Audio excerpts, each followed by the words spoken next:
Di sini ada 7 hektar kami sekeluarga sini yang ada bangunan ini. Belum ganti rugi tapi pembangunan sudah ini.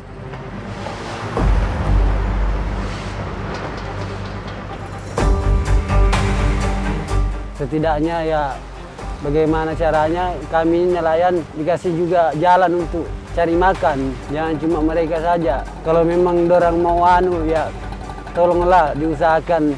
Kalau misalnya daerah Bagang kami ini kena jalur kapal, sekarang ganti rugi dengan baik. Jangan juga ini sewena-wenanya.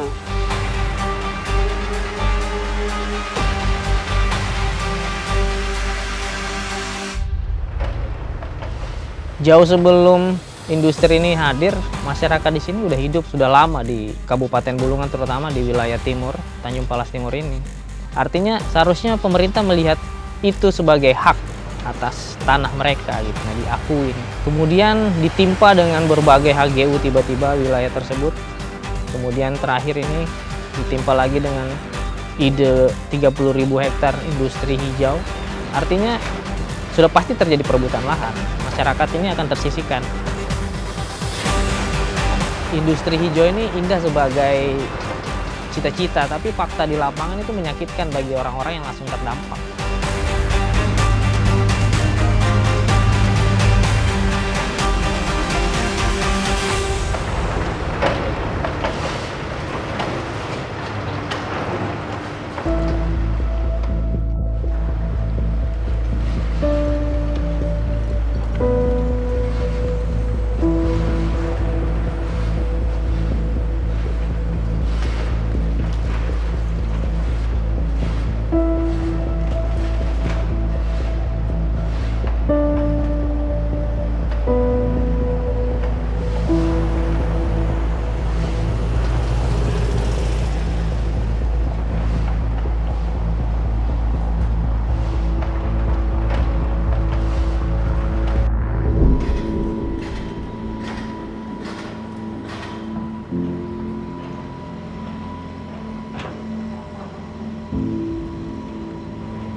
Salah satu yang cukup menarik adalah pembangunan kawasan industri yang diklaim hijau.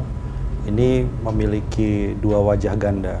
Di satu sisi sebagai proyek yang menambah hilirisasi karena untuk aluminium, tapi di sisi yang lain ini juga sebenarnya memakai PLTU batubara.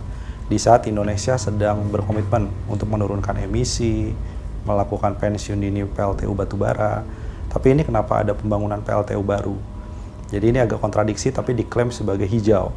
Nah, hasil studi dari Celios itu menemukan bahwa ketika kawasan industri hijau menggunakan PLTU batubara, ini ada dampak bagi kerugian langsung ke ekonomi. Salah satunya adalah mata pencarian dari para nelayan.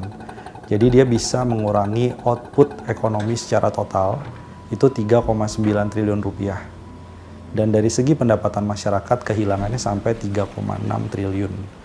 Itu kalau langsung diterjemahkan ke berapa banyak nelayan yang akan kehilangan pekerjaan, mereka yang mencari pendapatan dari produk kehutanan juga terdampak, itu angkanya bisa sampai 66.000 orang yang akan kehilangan pekerjaan.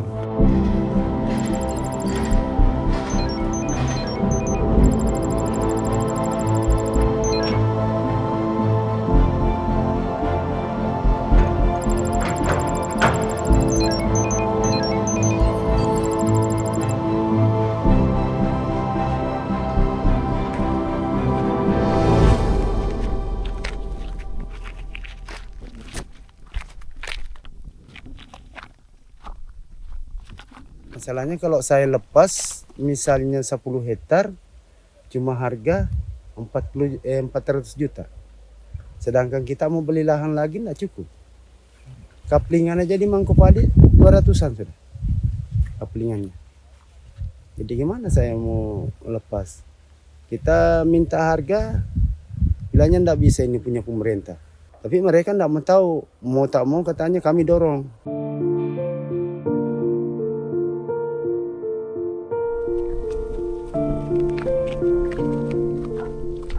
Sama sekali belum pernah.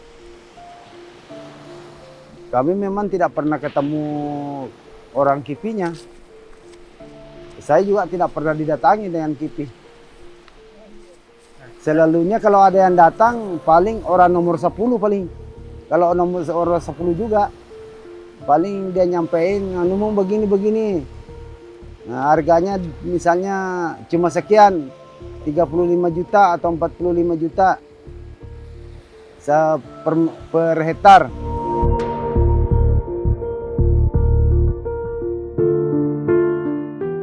Ya kita ke depannya kalau misalnya memang tidak bisa nemuin titik terang atau perusahaan memaksa, ya kita tetap pertahankan juga menduduki lahan itu. Masa sih lahan kita ini kita sudah lama kok, kamu baru-baru datang langsung mau menduduki lahan itu. Kan tidak pantas itu.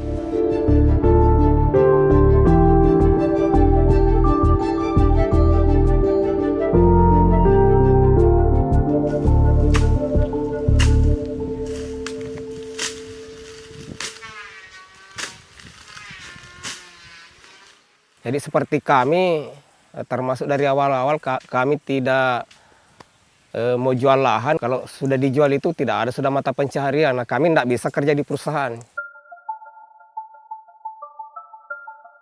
Untuk saya pribadi, memang ada sekitar 4 hektar, anak-anak, lain juga mamanya.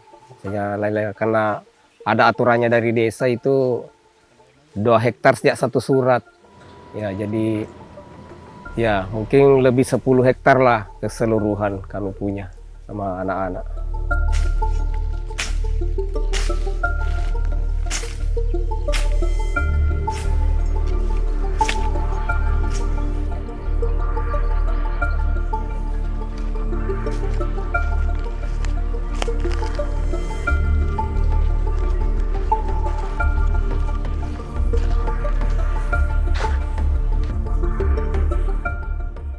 Kalau di dalam peta HGB itu sepertinya terancam semua.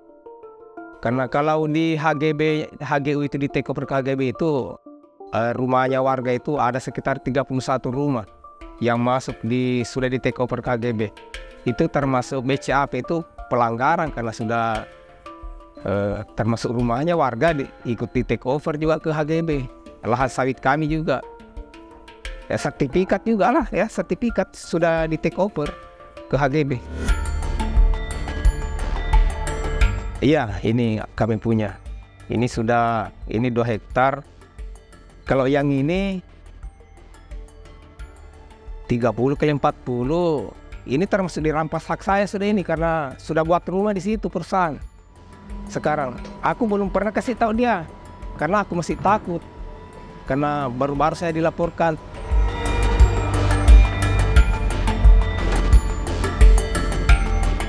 Tetap kami melawan karena kalau tidak beli beras berarti tidak makan. Tidak makan berarti akhirnya mati. Jadi di sini kami memang tetap kami melawan. Iya, termasuk lapas pasang lah. Kayaknya kalau kerja lain kami tidak ada, belum bisa kami kerja lain. Karena kemampuan kami cuma memang di dalam petani saja sebenarnya.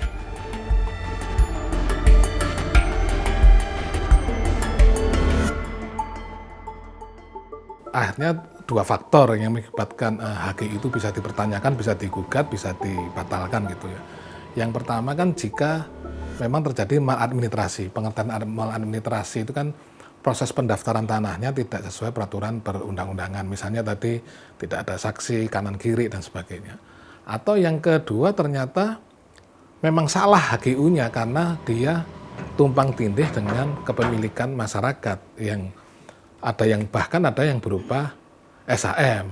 Bukti sekali lagi saya tadi bilang tidak hanya berupa SHM, bukti-bukti kemarin bisa SKT, bisa tanah garapan dan sebagainya. Maksud saya yang tidak saya ceritakan begini, sewaktu undang-undang kolonial diganti dengan undang-undang nasional, yaitu undang-undang pokok agraria, itu kan kata kuncinya kalau kita lihat di awal-awal UPE kan selalu kalimatnya kan mencabut domain Van Manado, artinya bahwa tanah yang tidak terbukti kepemilikannya menjadi tanah negara atau tanah raja itu kan kemudian sudah dihapus oleh UPA bahwa tanah itu yang dimiliki oleh rakyat secara kolektif, hukumnya adalah hukum adat. Jadi tidak bisa mengukur penguasaan pemilikan tanah itu atas dasar kalau tidak ada sertifikat hak miliknya berarti itu bukan tanahmu, ya kan gitu. Yang harus diukur kan sesungguhnya tidak sertifikat atau tidak, tetapi apakah benar kamu dari dulu ada di situ, begitu.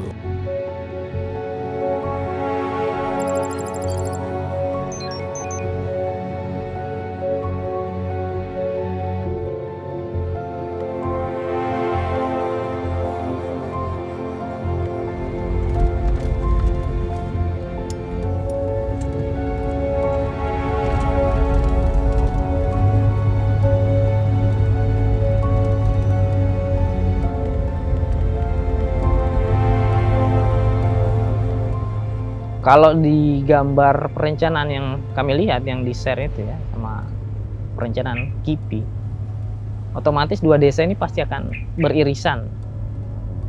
Walaupun luasan desa sebenarnya tidak lebih besar lagi, tapi kalau di overlay lagi terkait dengan HGU, bahwa di wilayah ini sudah sebagian adalah sawit, ya wilayah pesisir ini pasti akan menjadi sentral yang akan terdampak langsung antara dua desa, Desa Mangkupadi dan Desa Tanah Kuning. Hari ini belum terasa karena proses pembangunannya baru pembangunan energi saja, baru PLTU-nya. Kita belum bisa bercerita bahwa bagaimana jika terjadi pembangunan seluruh industri yang sudah ada dalam peta perencanaan itu.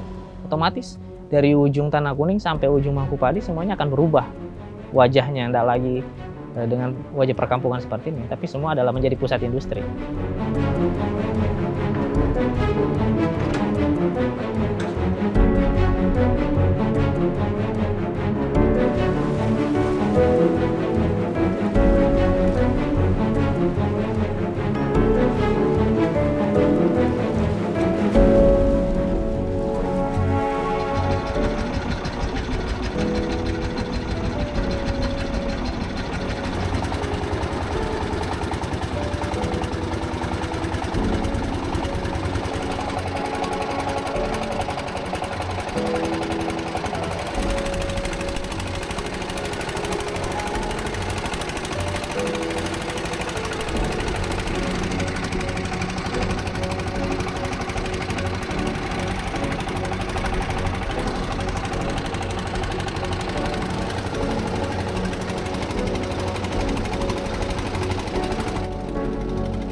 Ini lubang ini habis abang pegang ini.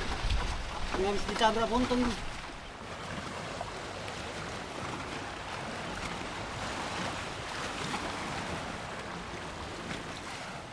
Paling pencarian pokok kami itu teri sama ikan-ikan, karena cuman sekarang tidak kayak dulu ikan-ikannya. Kalau dulu ikan-ikannya itu como-como, ikan putih, cepa, pokoknya ada semua.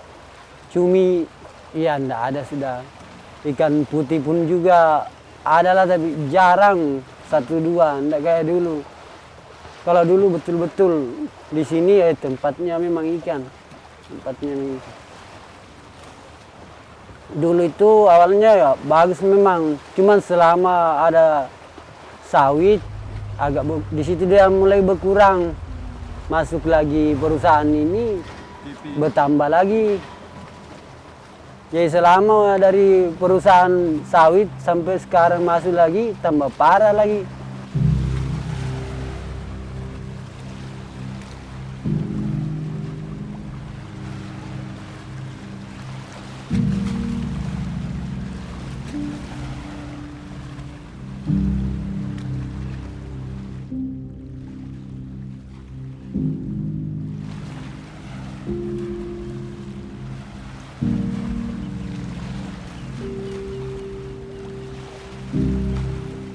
Jadi dulu saya itu kalau mau ke laut lewat sungai ini Pak. Dari dalam dermaga sana kan keluar ke sini, kalau mau ke Bagan ya lurus ini aja Bagan saya dulu.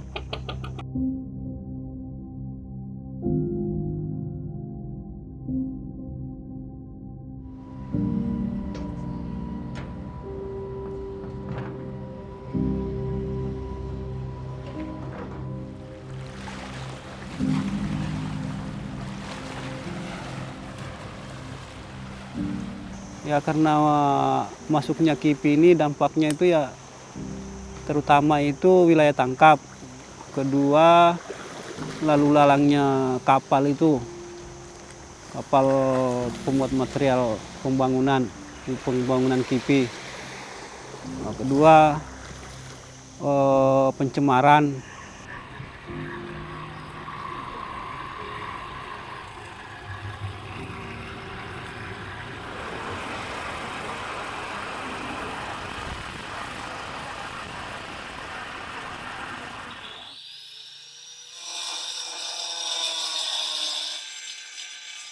Kalau pas saya berhentinya nelayan itu masih inilah, artinya masih agak mending lah daripada sekarang ini.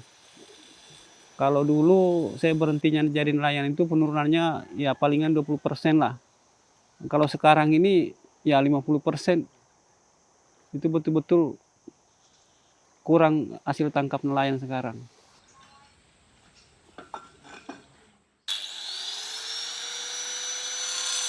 Ya karena itu masih mending lah di bekerja buruh bangunan daripada di laut sekarang nih. Dan juga beban hidup ini makin tinggi selama ada perusahaan ini. Barang-barang itu serba mahal. Dulunya kita beli beras cuma 160.000, sekarang 250, 260. Nih, kote, orang siatong. Nggak apa-apa itu? Nggak. Seka, nggak usah kau ambil. Seka, ambil kau ambil situ. Ayo, nggak usah kau ambil balonnya itu. Jangan saya kau ambil. Biar aja. Nih. Kasih maju juga perahu ini. Kasih maju. Sorong ke depan aja dulu dah. Sampai ke samping sebelah. Kasih fokus ini talinya dulu. Sebelum putar. Nih, mau ke Bagan kita tapi lihat Bagan ini runtuh. Disangka darinya tak turun, ternyata didekati. Baik, pondoknya di bawah, tengah-tengah lagi.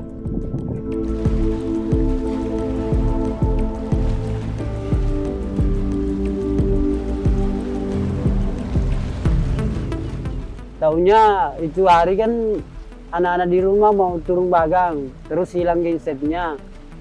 Pergi diambil genset di sini, ternyata Bagang itu sudah rubuh. Sedangkan tetangga Bagang ini tidak ngomong juga, bilang bahwa itu Bagang ada lain tak semalam. Karena memang bilangnya dia lihat, cuma agak jauh kan itu dia Bagangnya ini. Gitu. Bilangnya kayak lain-lain memang kapal itu, cuma tidak terlalu diperhatikan. Kalau dilihat dari jauh ini Bang, tidak rubuh. Sekali dekat ternyata rubuh.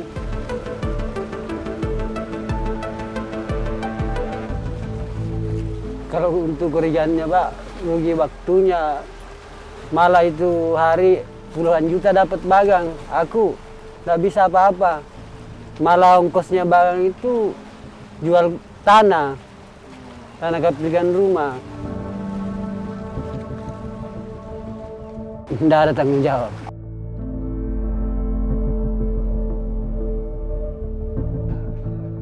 Mulai pemerintah desa, pemerintah daerah tidak ada itu Pak, membantu masyarakat. Tidak berpihak. Bohong dia itu kalau berpihak. Hanya 1 hektar, Pak, yang saya perjuangkan. Tapi saya pikir orang banyak ini, yang lain.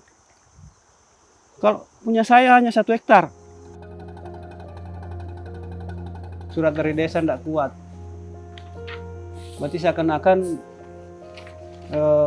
tidak ada wewenangnya desa itu membuat surat kepemilikan lahan. Surat dari desa tidak disahkan. Tidak disahkan.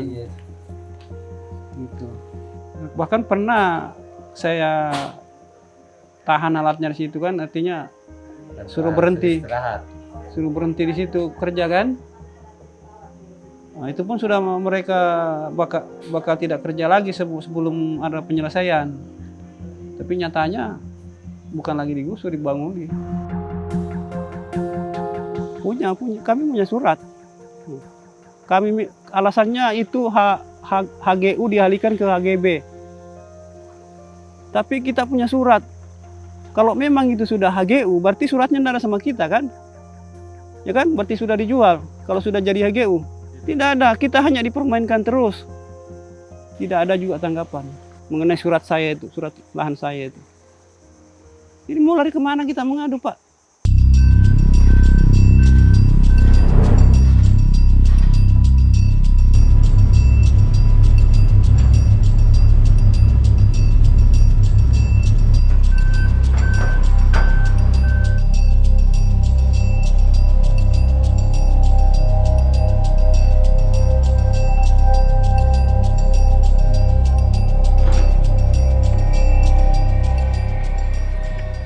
Rupanya lahan digusur di sini. Ketinggiannya di sini kemarin 25 meter dari permukaan. Habis lahan masyarakat.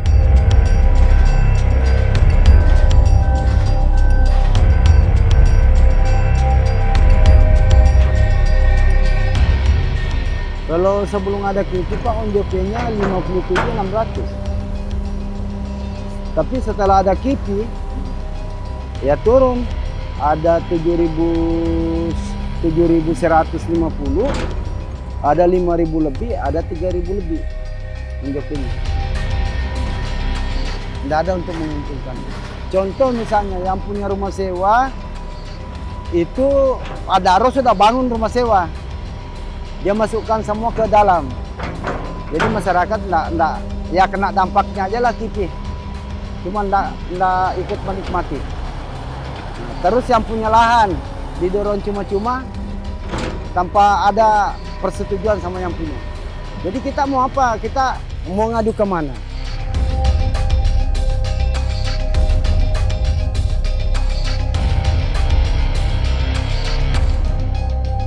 Dicek perusahaan bahwa saya pembangkan. Jadi aku bilang, yang dikatakan pembangkan Pak siap, yang bagaimana gitu nah. Apakah mempengaruhi orang atau mempertahankan hak sendiri?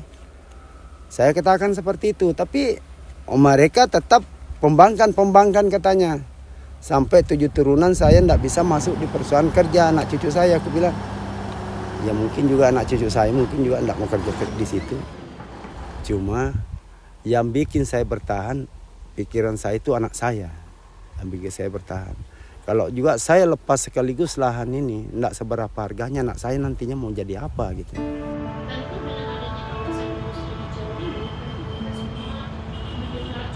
Saja rasanya senang gitu ya.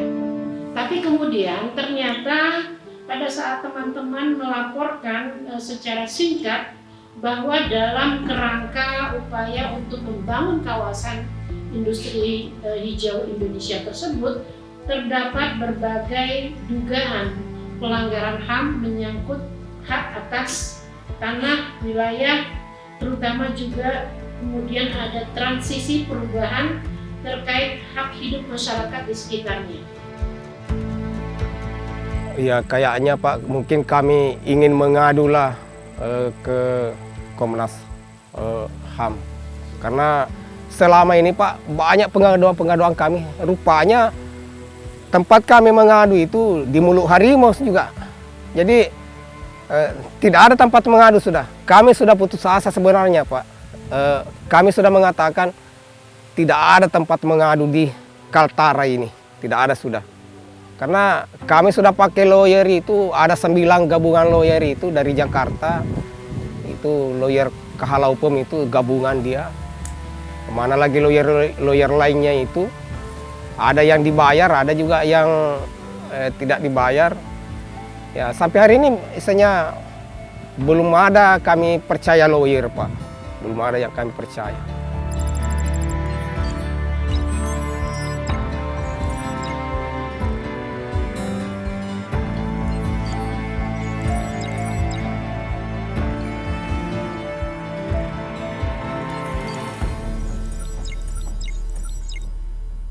Yang jelas sampai hari ini mereka sangat niat sekali untuk mempertahankan sejarah hidup mereka ya di kawasan ini gitu.